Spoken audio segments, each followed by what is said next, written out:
ನಮ್ಮ ಸಂಸ್ಕೃತಿಯಲ್ಲಿ ತುಪ್ಪ ಅನ್ನೋದು ಬಹುಮುಖ್ಯವಾಗಿ ಎಲ್ಲರಿಗೂ ಬೇಕೇ ಬೇಕು. ಯಾಕಂದ್ರೆ ತುಪ್ಪವನ್ನ ತುಂಬಾ ಇಷ್ಟಪಡ್ತಾರೆ. ಆದ್ರೆ ಈಗ ತಿರುಪತಿ ದರ್ಶನವನ್ನ ಮಾಡೋರು ಕೂಡ ಯಥೇಚ್ಛವಾಗಿರೋದ್ರಿಂದ, ಭಕ್ತರು ಕೂಡ ಎಚ್ಚೆತ್ತವಾಗಿರೋದ್ರಿಂದ ಎಲ್ಲಾ ಭಕ್ತರಿಗೆ ಚಲ್ಲೆ ಹಣ್ಣನ್ನ ತಿಳಿಸೋದಕ್ಕೆ ಮುಂದಾಗಿದ್ದಾರೆ. ತಿರುಪತಿ ಲಡ್ಡು ತಯಾರಿಗೆ 68 ಲಕ್ಷ ಕೆಜಿ ನಕಲಿ ತುಪ್ಪ ಬರ್ತಾ ಇದೆ. ನಕಲಿ ತುಪ್ಪ ಬಳಕೆ ಸೂತ್ರಧಾರರೇ ಟಿಟಿಡಿ ಉದ್ಯೋಗಿಗಳು. ಟಿಟಿಡಿ ಸಿಬ್ಬಂದಿ ಪೂರೈಕೆದಾರರ ವಿರುದ್ಧ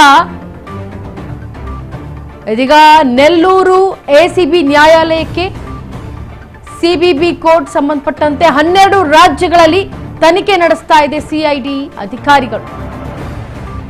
5 ವರ್ಷ 68 ಲಕ್ಷ ತುಪ್ಪವನ್ನ ಬಳಸಲಾಗ್ತಾ ಇದೆ. ಅಂದ್ರೆ ತಿರುಪತಿ ಲಡ್ಡು ತಯಾರಿಕೆಗೆ ನಂದಿನಿಯಿಂದ ಡೈರೆಕ್ಟ್ ಆಗಿ ತುಪ್ಪ ಬರ್ತಾ ಇತ್ತು. ಆದ್ರೆ ನಂದಿನಿಯಿಂದ ತುಪ್ಪವನ್ನ ನಿಲ್ಲಿಸಿದ್ರು. ನಾವು ತಗೊಳ್ಳೋದಿಲ್ಲ ಅಂತ ಹೇಳಿ ಏನೇನೋ ಮಾಡಿ ನಿಲ್ಲಿಸಿದ್ರು. ನಂದಿನಿ ತುಪ್ಪವನ್ನ ತಗೊಳ್ಳಿಲ್ಲ.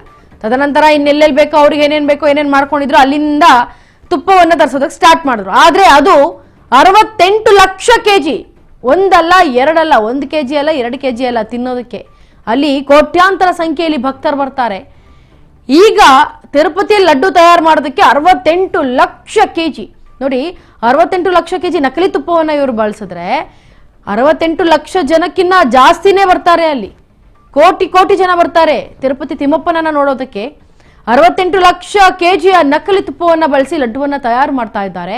250 ಕೋಟಿ ಗೋಲ್ಮಾಲ್ ಕೋರ್ಟ್ಗೆ ಇದೀಗ ನಡೀತಾ ಇರೋದು. 250 ಕೋಟಿ ಗೋಲ್ಮಾಲ್ ಕೋರ್ಟ್ಗೆ ಚಾರ್ಜ್ ಶೀಟ್ ಅನ್ನ ಸಲ್ಲಿಸಲಾಗಿದೆ. ನಕಲಿ ತುಪ್ಪ ಇದು ಅಂತ ಯಾರೆಲ್ಲ ನಕಲಿ ತುಪ್ಪವನ್ನ ಬಳಕೆ ಮಾಡ್ತಾ ಇದ್ದಾರೆ ಆ ಸೂತ್ರಧಾರರೇ ಟಿಟಿಡಿ ಉದ್ಯೋಗಿಗಳು ಅನ್ನೋ ತಿಳಿದು ಬರ್ತಾ ಇದೆ. ಟಿಟಿಡಿ ಸಿಬ್ಬಂದಿ ಪೂರೈಕೆದಾರರ ವಿರುದ್ಧ ಇದೀಗ ದೋಷಾರೋಪ ಕೂಡ ನಿಲ್ತಾ ಇದೆ. ನೆಲ್ಲೂರಲ್ಲಿ ಎಸಿಬಿ ನ್ಯಾಯಾಲಯಕ್ಕೆ ಸಿಬಿಐ ಚಾರ್ಜ್ ಶೀಟ್ ಅನ್ನ ಸಲ್ಲಿಕೆ ಮಾಡಲಾಗಿದೆ.